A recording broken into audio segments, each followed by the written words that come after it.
করলাম এবং বৈদেশিক কর্মসংস্থান মন্ত্রণালয়ের পক্ষ থেকে এই প্রেস ব্রিফিংটা আয়োজন করেছি। আমার সাথে আমাদের সচিব মহোদয় রুহুল আমিন সাহেব আছেন, আমাদের সাথে ডিজিরা আছেন।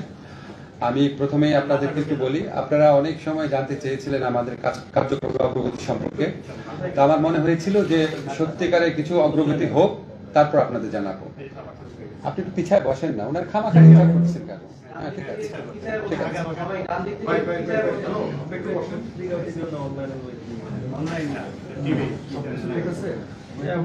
ঠিক আছে। আপনি একটু সাইড থেকে নেন না, সবাই সবাইকে সহযোগিতা করেন। আচ্ছা, ঠিক আছে। আচ্ছা, তো আমাদের কাছে মনে হয়েছিল একটু অগ্রগতি হোক, অগ্রগতি হলে আপনাদের জানাবো। তো আমি যখন প্রথম এই মিনিস্ট্রিতে আসি, আসার পর আমার এখানে যারা মিনিস্ট্রিতে আছেন তারা আমাকে যেভাবে সহযোগিতা করেছেন, আমি খুবই কৃতজ্ঞ ওনাদের প্রতি। অনেক সময় আমরা শনিবার দিন অফিস করেছি এখানে, এমনকি প্রথম শুক্রবারও আমরা অফিস করেছি। রাত্রে ওনারা যখন যে জিনিস জানতে চেয়েছি হেল্প করেছেন। আমাদের একজন বন্ধু ছিলেন, আপনারা জানেন, বিশিষ্ট অর্থনীতিবিদ জিয়া হাসান, উনি জার্মানিতে সেটেল। তো উনি স্ব-উদ্যোগে বিনা বেতনে বিনা পারিশ্রমিকে এখানে কনসালটেন্ট হিসাবে কাজ করেছেন কিছুদিন, করে আমাদের বিভিন্ন নীতি এবং সিদ্ধান্ত গ্রহণে সহায়তা করেছেন। আমরা ওনার প্রতি কৃতজ্ঞ। দুর্ভাগ্যক্রমে উনি কালকেই জার্মানিতে চলে গেছেন, ওনাকে আমরা সামনে রাখতে পারলাম না। তো আমি আপনাদের প্রথমে আমরা কি কি পদক্ষেপ নিয়েছি সেগুলো একটু জানাই। তারপর যদি আপনাদের কোয়েশ্চেন থাকে অবশ্যই এই মন্ত্রণালয় সম্পর্কিত, অন্য কোনো মন্ত্রণালয়ের উত্তর ওখানে যাই দেবো, এখানে না, সেটা আপনারা করতে পারবেন। আমাদের সচিব মহোদয় আছেন, ডিজিরা আছেন, যদি সম্ভব, যদি আমার পক্ষে কোনো কিছু উত্তর দেওয়ার অসম্পূর্ণ থাকে ওনারা কন্ট্রিবিউট করবেন, অসুবিধা নেই। আমরা এটা আধা ঘন্টার মধ্যে শেষ করবো। হ্যাঁ, প্রথম হচ্ছে কি, আমরা এখানে আসার পর প্রবাসী যারা আমাদের রেমিটেন্স আর্নার যারা আছে, যাদের আমরা রেমিটেন্স যোদ্ধা বলি, যাদের উপর বাংলাদেশের অর্থনীতি দাঁড়িয়ে আছে, তাদের প্রতি আমরা আমাদের দায়িত্ব পালন করতে পারি নাই। আমি আমার ব্যক্তিগত জীবনে দেখেছি, যখন এয়ারপোর্টে দেখতাম, এয়ারপোর্টে মানে আমরা অসৎ ব্যবসায়ী হোক, রাজনীতিবিদ হোক, তাদেরকে আমরা ভিআইপি মর্যাদা দিই, কিন্তু আমাদের রেমিটেন্স আর্নার যারা, তাদের সাথে আমরা অত্যন্ত খারাপ ব্যবহার করি, অপমানজনক ব্যবহার করি। এটা আমার সারা জীবনে একটা খুব দুঃখ ছিল, মনে হয়েছিল যে এটা আসলে অ্যালাউ করা উচিত না। যাই হোক, সেরকম মানসিকতা নিয়ে আমরা কাজ শুরু করেছি, কি কি করা যায়। তো প্রথমে আপনাদের বলে রাখি, আমরা প্রবাসী যারা কর্মী আছে তাদের কল্যাণের জন্য কি কি করেছি। প্রথম আমরা যে কাজটা করেছি সেটা হচ্ছে, আপনারা জানেন এখানে একটা প্রবাসী কল্যাণ ব্যাংক আছে, এই ব্যাংক থেকে ঋণ দেওয়া হয়। তো আমরা এখন এমন একটা ব্যবস্থা করেছি, এই ব্যাংকে এখন সরাসরি রেমিটেন্স পাঠানো যাবে।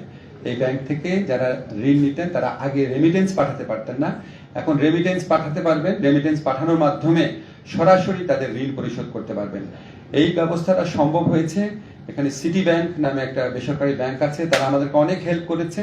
তাদের সাথে একটা মেমোরেন্ডাম ও কোঅপারেশন করেছি, সেটার আলোকে মোট কথা হচ্ছে, আগে প্রবাসী কল্যাণ ব্যাংক থেকে যারা লোন নিতেন তারা এখানে রেমিটেন্স পাঠাতে পারতেন না, প্রবাসী কল্যাণ ব্যাংকে পাঠাতে পারতেন না, ওইখান থেকে ঋণটা শোধও করতে পারতেন না। এখন তারা সরাসরি এই কাজটা করতে পারবেন। এটাতে ওনাদের ভোগান্তি কমবে এবং রেমিটেন্সের প্রবাহ বাড়বে বলে আমরা বিশ্বাস করি। আমরা প্রবাসী কল্যাণ ব্যাংকের পাশাপাশি অন্য আরো 12টি বাণিজ্যিক ব্যাংক, দেশের সর্ববৃহৎ 12টি বাণিজ্যিক ব্যাংকের সাথে আলাপ করেছি। আমরা বলেছি শুধু প্রবাসী কল্যাণ ব্যাংক কেন, আপনারাও প্রবাসীদেরকে ঋণ দেন। এখন প্রবাসীদের ঋণের অনেক বেশি প্রয়োজন আছে। তো ওনারা আমাদের সাথে এগ্রি করেছেন, ওনারা রাজি হয়েছেন, কিন্তু এটার জন্য একটা ক্রেডিট গ্যারান্টি লাগবে। এটা বাংলাদেশ ব্যাংকের সাথে আমাদের যে সচিব মহোদয় আছে উনি কথা বলেছেন, বাংলাদেশ ব্যাংকের গভর্নর আছেন, উনি অত্যন্ত হেল্পফুল। উনি আমাদের সাথে যেভাবে কথা বলেছেন, আমরা আশা করছি এই ক্রেডিট গ্যারান্টিটা অচিরেই হয়ে যাবে। আমাদের কাছে মনে হয়েছে উনি পজিটিভ। এই ক্রেডিট গ্যারান্টিটা হলে এই 12টা যে বাণিজ্যিক ব্যাংক আছে তারাও প্রবাসীদেরকে ঋণ দিতে পারবে, যেটা আগে কখনো ছিল না। এর পাশাপাশি আমরা প্রবাসীরা আমরা লক্ষ্য করেছি যে ওনারা প্রবাসী কল্যাণ ব্যাংকের যে মূল শাখাটা, এখানে আসার ক্ষেত্রে অনেকের অনেক প্রতিবন্ধকতা থাকে, অনেক দূর প্রান্ত থেকে আসেন। এই জন্য আমরা যে সমস্ত এলাকায় আপনার সোনালী ব্যাংক এবং অগ্রণী ব্যাংক রয়েছে, ওই সমস্ত জায়গাতে প্রবাসী কল্যাণ ব্যাংকের বুথ স্থাপনের জন্য, অর্থাৎ আরো কোনো টাকা খরচ না করে বা ম্যান পাওয়ার খরচ না করে, আমরা অগ্রণী ব্যাংক এবং সোনালী ব্যাংক ওনাদেরকে প্রস্তাব দিয়েছি যে ওনাদের কিছু কিছু রিমোট জায়গা থেকে যেসব প্রবাসীরা আসেন এবং প্রবাসী অধ্যুষিত এলাকা থেকে যারা আসেন, সেখানে যেন আমরা প্রবাসী ব্যাংকের বুথ খুলতে পারি। আমাদের প্রস্তাব দেওয়া হয়েছে এবং আমরা খুবই আশাবাদী এটাও হয়ে যাবে। আর সবচেয়ে ইম্পর্টেন্ট যে জিনিসটা, আপনারা জানেন প্রবাসী শ্রমিক যারা আছেন, কর্মী যারা আছেন, তারা প্রবাসে নানা ধরনের ভোগান্তির শিকার হন। এবং সেখানে আমাদের দূতাবাসগুলো ঠিক মতো দায়িত্ব পালন করেন না, এই ধরনের অভিযোগ রয়েছে। আমাদের শ্রম কল্যাণ উইং রয়েছে, তারপরেও তারা ঠিক মতো কাজ করে না, এই ধরনের প্রচুর অভিযোগ, আপনারা সবাই এটা জানেন। তো আমরা সেটা খুব শক্তভাবে দেখার চেষ্টা করেছি। আমরা এই দূতাবাস সমূহে এই শ্রম কল্যাণ উইংকে আমরা ফর্ম ছাপিয়ে পাঠিয়ে দিচ্ছি যে এখন থেকে তাদের ওখানে কতগুলা কমপ্লেইন আসলো, কে কমপ্লেইন করলো, কমপ্লেইন যে করেছে ওনার ফোন নাম্বার কি, নাম কি, এবং ওই কমপ্লেইনের ব্যাপারে উনি কি ব্যবস্থা নিয়েছেন, এটা আমাদেরকে নিয়মিতভাবে রিপোর্ট করবেন। এবং এখান থেকে আমরা সরাসরি ওইখানে যে উল্লেখিত অভিযোগকারীর নাম এবং ফোন নাম্বার থাকবে সবগুলো তো চেক করতে পারবো না, সেগুলো আমরা দৈব চয়ন ভিত্তিতে চেক করে দেখব যে ওনারা সত্যি ফাংশন করছেন নাকি। এবং আমি আপনাদের মাধ্যমে এই বার্তা দিতে চাই, যদি আমাদের প্রবাসী কল্যাণ উইংয়ে কেউ ঠিকমতো দায়িত্ব পালন না করে, একদম আমাদের প্রবাসী ভাইদের জন্য সেবামূলক কল্যাণমূলক সেবকের মতো ভূমিকা না নিয়ে কাজ করেন, দরকার হলে আমরা সেখানে পরিবর্তন আনবো, এই ব্যাপারে আমরা কোনো রকম ছাড় দিব না। আমরা রেমিটেন্সের প্রবাহ বৃদ্ধির জন্য আরো কিছু ব্যবস্থা গ্রহণ করছি। আপনারা জানেন, একটা আমি বলেছি যে প্রবাসী কল্যাণ ব্যাংকে সরাসরি রেমিটেন্স পাঠাতে পারবে। এছাড়া আমরা একটা, আপনারা জানেন ওখান থেকে যে আপনার মানি এক্সচেঞ্জ হাউসগুলা, সেটার মাধ্যমে আমাদের প্রবাসীরা রেমিটেন্সটা পাঠান। তো আমরা এই 12টা ব্যাংকের সাথে আলাপ করেছি যে মানি এক্সচেঞ্জ হাউসগুলাতে রেমিটেন্স পাঠানোর জন্য তারা যে টাকাটা দেয়, ধরেন 1,500 টাকা হোক 2,000 টাকা হোক, ডিপেন্ড করে কত টাকা পাঠাচ্ছেন ওটার উপর, সেই টাকাটা এই দেশে যেই ব্যাংকের ওনারা পাঠাবেন সেই ব্যাংক ওই টাকাটা পরিশোধ করে দিবে।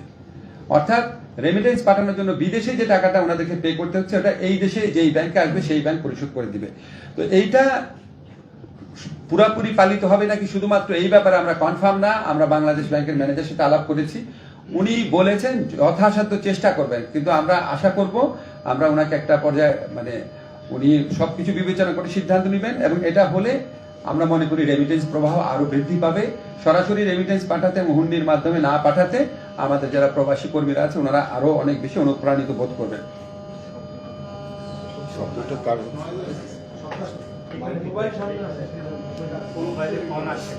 মোবাইলটা একটু সরান। এইখানে মোবাইল রেখেছেন মনে হয়।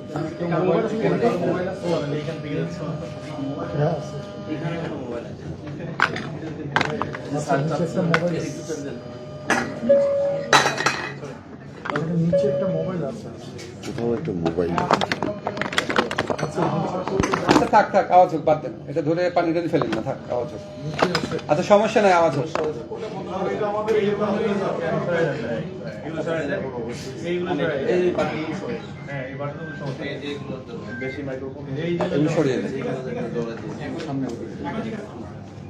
আচ্ছা, এগুলি ছাড়া আপনার রেমিটেন্সের প্রভাব বৃদ্ধির জন্য আমরা আরেকটা পদক্ষেপ হাতে নিয়েছি, সেটা হচ্ছে ওয়েজ আর্নার বন্ড ক্রয়ের ক্ষেত্রে এখন সর্বোচ্চ সীমা হচ্ছে 1 কোটি টাকা। আমরা সেটা বাতিল করার প্রস্তাব করেছি। এগেইন বাংলাদেশ ব্যাংকের অনুমোদন লাগবে, সহায়তা লাগবে। আমাদের মনে হয়েছে উনি এটা করে দিবেন, বেশ পজিটিভলি উনি এটা নিয়েছেন।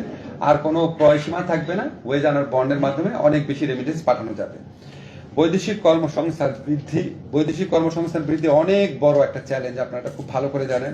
আমরা এক্ষেত্রে খুব সাফল্য অর্জন করতে পারি নাই, বাট কিছু কিছু ক্ষেত্রে সাফল্য হয়েছে। সৌদি আরবেতে 200 জন নার্স পুরুষ ও মহিলা প্রেরণের জন্য MOU স্বাক্ষরিত হয়েছে। ইটালির অর্থ মন্ত্রণালয় একটা প্রকল্পের আওতায় 250 জন দক্ষ কর্মী পাঠানোর ব্যবস্থা হচ্ছে।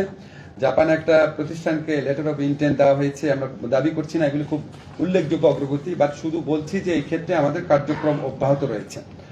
আর আরেকটা জিনিস আপনাদের বলি, আমাদের এখানে প্রবাসী কর্মীদের বিদেশে পাঠানোর ব্যাপারে অনেক ভোগান্তি হয়, অনেক টাইম লাগে, এটা একটা চিরাচরিত কমপ্লেন। তো আমরা ইনভেস্টিগেট করে দেখলাম যে এখানে প্রবাসীরা বিদেশে যেতে চাইলে 3টা স্তরে অনুমোদন লাগতো। একটা হচ্ছে কনসার্ন দূতাবাসের, ধরেন সৌদি আরবে পাঠাতে হলে সৌদি আরবে দূতাবাসের, তারপর হচ্ছে মন্ত্রণালয়ের, তারপর হচ্ছে BMET প্রশিক্ষণ ব্যুরো। তো আমরা এখন থেকে মন্ত্রণালয় আর কোনো ভূমিকাই পালন করবে না, এখন থেকে 2টা জায়গায় অনুমোদন নিতে হবে। তো 3টা জায়গার পরিবর্তে যখন 2টা জায়গায় অনুমোদন নিতে হবে, তাহলে প্রবাসীদের এই বিদেশে যাওয়ার ক্ষেত্রে অনুমোদন প্রক্রিয়া যে ভোগান্তি, সেটা আমাদের হিসাব মতে অনেক কমবে এবং 15 থেকে 30 দিন সময় কমে যাবে। লিড টাইম আমরা বলি, ওনাদের যাওয়ার প্রস্তুতির যে সময়টা, সেটা যদি 3 মাস লাগতো আগে, এখন আমরা আশা করি এটা 2 থেকে 2.5 মাস লাগবে বড় জোর। আমরা চেষ্টা করবো অন্তত 1 মাস কমানোর জন্য। বাট আপনাদেরকে কনফার্ম করছি, মন্ত্রণালয়ের অনুমোদনের প্রক্রিয়া থাকবে না, এটা আমরা প্রয়োজনীয় আইন সংস্কার করে ফেলেছি। সেকেন্ড যে জিনিসটা হচ্ছে, এটা আপনারা সবাই জানেন যে প্রবাসীদের ক্ষেত্রে অনেক বড় একটা কমপ্লেইন থাকে, ওনাদের বাইরে পাঠানোর ক্ষেত্রে যত না খরচ অফিসিয়াল, তার চেয়ে অনেক বেশি খরচ হয়। এবং এই জন্য এজেন্ট, সাব এজেন্ট, এজেন্টের এজেন্ট, সাব এজেন্ট, অনেক স্তরে দালালদের দৌরাত্মের কথা আপনারা শুনেছেন। তো আমরা এটাকে মিনিমাইজ করার জন্য আমরা একটা প্রক্রিয়া ভেবেছি। আমরা এখন থেকে এজেন্ট, সাব এজেন্ট যারা আছেন, সাব এজেন্ট বিশেষ করে, এজেন্টরা তো আমাদের এখানে নিবন্ধিতই, সাব এজেন্ট যারা আছেন, ভদ্র ভাষায় সাব এজেন্ট বললাম, মানে যাদেরকে আপনারা অনেক সময় দালাল বলেন, বাট তাদের মধ্যে ভালো লোকও আছেন, খারাপ লোকও আছেন, আমরা ওনাদেরকে রেজিস্ট্রেশন করে দিব। রেজিস্ট্রেশন করে দিলে ওনারা একটা জবাবদিহিতার প্রক্রিয়ার মধ্যে থাকবেন। এবং আমরা আশা করব, আজকে বাইরের নেতৃবৃন্দ আছেন, ওনাদেরকে বোঝানোর চেষ্টা করব, ওনারা যদি আমাদের সাথে সহযোগিতা করেন, ইনশাআল্লাহ আমরা এই সাব এজেন্টদের দৌরাত্ম্য অনেকাংশে কমাতে পারবো। এই দৌরাত্ম্য কমানো গেলে বিদেশে যাওয়ার যে অহেতুক যে অতিরিক্ত টাকা দিতে হয়, সেটা কিছুটা হলেও কমবে, আশা করি অনেকাংশে করবে। এবং আমি আশা করি বাইরের নেতৃবৃন্দ আছেন, ওনারা সহযোগিতা করবে, এটা আমরা করতে পারবো। আরেকটা জিনিস আমরা করার চিন্তা করছি, এবং এটা অবশ্যই করব, রিক্রুটিং এজেন্টদেরকে এখন আমরা সার্টিফিকেশন করব। ওনাদের পারফরমেন্সের ভিত্তিতে, ওনাদের অভিজ্ঞতার ভিত্তিতে, ওনাদের পাস্ট রেকর্ডের ভিত্তিতে আমরা ওনাদেরকে ক্যাটাগরাইজ করব।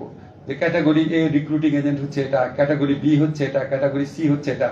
সো এটা করলে ওনাদের মধ্যে পারস্পরিক প্রতিযোগিতা বৃদ্ধি পাবে, গুড প্র্যাকটিস বৃদ্ধি পাবে, এবং যারা ভোক্তা পর্যায়ে আছেন, অর্থাৎ প্রবাসী কর্মী হিসেবে যারা যেতে চান, তারাও একটা নির্দেশনা পাবেন যে না, এই রিক্রুটিং এজেন্টের বিরুদ্ধে কমপ্লেইন কম, এদের পারফরমেন্স ভালো। আমরা আশা করি এটা করার মাধ্যমে অভিবাসন প্রক্রিয়ায় পলিসি ইন্টারভেনশন করা যাবে, ভোগান্তি অনেক কমবে। আরেকটা জিনিস আপনাদের বলে রাখি, আপনারা অনেকেই প্রশ্ন করবেন হয়তো মালয়েশিয়ার ব্যাপার নিয়ে। আমাদের প্রধান উপদেষ্টা নোবেল বিজয়ী ডক্টর মোহাম্মদ ইউনূস যখন শপথ গ্রহণ করেছেন, তার 3-4 দিনের মাথায় হঠাৎ স্যার উঠে গেলেন কথা বলতে বলতে। তো স্যার এসে বললেন যে ওনাকে মালয়েশিয়ার প্রধানমন্ত্রী ফোন করেছেন, প্রেসিডেন্ট ফোন করেছেন, আনোয়ার ইব্রাহিম, প্রধানমন্ত্রী আনোয়ার ইব্রাহিম ফোন করেছেন আর কি। তো আমি বললাম, স্যার আপনার সাথে কিরকম সম্পর্ক? বললো, আমার সাথে খুবই ভালো সম্পর্ক, আমার খুব পুরনো বন্ধু। আমি সাথে সাথে বললাম, স্যার তাহলে আমরা কি মালয়েশিয়ার কর্মী পাঠানোর ব্যাপারে আপনার কোনো সাহায্য পাবো নাকি? বলে, যা লাগে আমাকে করতে বলো, আমি করবো এটা।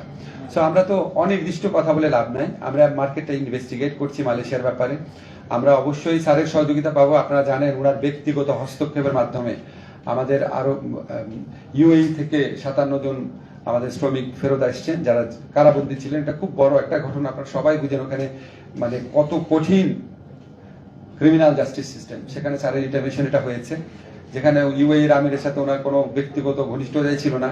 তো আমরা আশা করছি মালয়েশিয়ার অনেক জট খোলার ক্ষেত্রে আমরা ডক্টর ইউনূসের ইনফ্লুয়েন্স ইউজ করতে পারবো।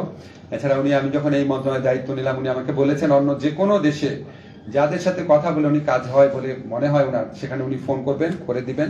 তো আমরা আশা করি ওনাকে সরাসরি এখন আমি প্রস্তাব দেইনি, বিকজ আমাদের ফিল্ড লেভেল স্টাডিটা মোটামুটি করেছি। আমরা ওনার মাধ্যমে আগামী মাস 2-এর মধ্যে শ্রম বাজার সম্প্রসারণে বড় নিউজ আপনাদেরকে দিতে পারবো।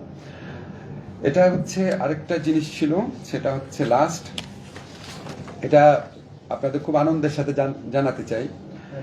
আমাদের যারা প্রবাসী শ্রমিক, যারা এই ছাত্র জনতার বৈষম্য বিরোধী আন্দোলনের সাথে সংহতি জানিয়ে নিজেদের জীবন এবং জীবিকাকে রিস্কের মুখে ফেলে ওনারা কতজন একটা হয়েছে 87 জন, ওনারা জীবন এবং জীবিকার ঝুঁকি নিয়ে ওখানে কারাবরণ করেছেন। আমরা ওনাদের এই স্যাক্রিফাইসটা সবাই মনে রেখেছি। আমি দেখেছি ওনারা যখন দেশে ফিরে আসার সিদ্ধান্ত হয়েছে, আপনারা সবাই, পত্রিকা যারা আছেন, সাধারণ মানুষ সবাই কি পরিমাণ উচ্ছ্বসিত হয়েছেন। আজকে আপনাদেরকে আরেকটা গুড নিউজ দিতে চাই, আমরা প্রবাসী কল্যাণ মন্ত্রণালয়ের পক্ষ থেকে ওনাদের পুনর্বাসনের ব্যবস্থা করব। আমাদের অলরেডি 87 জন সাথে যোগাযোগ হয়েছে, 87 জনের সাথে যারা ফিরে এসছেন। আপনারা জানেন 57 জন না, আরো অনেকেই বন্দী ছিলেন, অনেকেই ফিরে আসছেন। 87 জনকে আমরা এনলিস্ট করতে পেরেছি। আমরা ওনাদেরকে কর্মসংস্থানের ব্যবস্থা করব বাংলাদেশে। ওনাদের প্রতি এটা আমাদের দায় মনে করি বাংলাদেশে। আমরা প্রবাসী কল্যাণ ব্যাংকের প্রবাসী কল্যাণ যে স্কিম আছে বিভিন্ন আমাদের ওই মন্ত্রণালয়ের মাধ্যমে, আমাদের ব্যাংক আছে আমাদের একটা বোর্ড আছে, কল্যাণ বোর্ড আছে, আমাদের বিএমইটি আছে, যেখানে আমাদের মোট কথা আমাদের মন্ত্রণালয়ের মাধ্যমে তাদেরকে কর্মসংস্থান মানে চাকরি হোক, ব্যবসার উদ্যোগ হোক, সেটার ব্যবস্থা করব। দরকার হলে আমরা এখানে যারা প্রাইভেট সেক্টর আছেন, যারা খুব মানব কল্যাণের কাজ করেন, তাদের সাথে যোগাযোগ করব। এমনও আমরা চিন্তা করেছি যে ওনাদেরকে আমরা একটা সিড মানি দিয়ে, আমাদের প্রবাসী কল্যাণ ব্যাংক থেকে যদি করার স্কোপ থাকে, আমরা ওনাদের উদ্যোক্তা হওয়ার যদি ওনাদের ইচ্ছা থাকে, সেখানেও আমরা ওনাদেরকে সহযোগিতা করব। যদি প্রয়োজন হয় আমরা এখানে যে আপনারা জানেন গ্রামীণের আওতায় গ্রামীণ ব্যাংকের যে ফরম্যাট রয়েছে, তাদের বিভিন্ন উদ্যোক্তা কর্মসূচি রয়েছে, দরকার হলে তাদের সাথে পার্টনারশিপে কাজ করব। মূল কথা হচ্ছে আমরা ওনাদেরকে বিকল্প কর্মসংস্থানের ব্যবস্থা করব। বয়েসেলের মাধ্যমে সম্ভব হলে বিদেশে পাঠানোর চেষ্টা করব, অন্য কোনো দেশে। একটা দেশে তারা যেতে পারে না, হয়তো অন্য দেশে পারবে। সম্ভব না হলে আমরা আমাদের প্রবাসী কল্যাণ মন্ত্রণালয়ের উদ্যোগে নেতৃত্ব দিয়ে অবশ্যই তাদের কর্মসংস্থানে আমরা সর্বাত্মক প্রচেষ্টা গ্রহণ করব। ধন্যবাদ আপনাদের। যদি কোনো স্পেসিফিক প্রশ্ন থাকে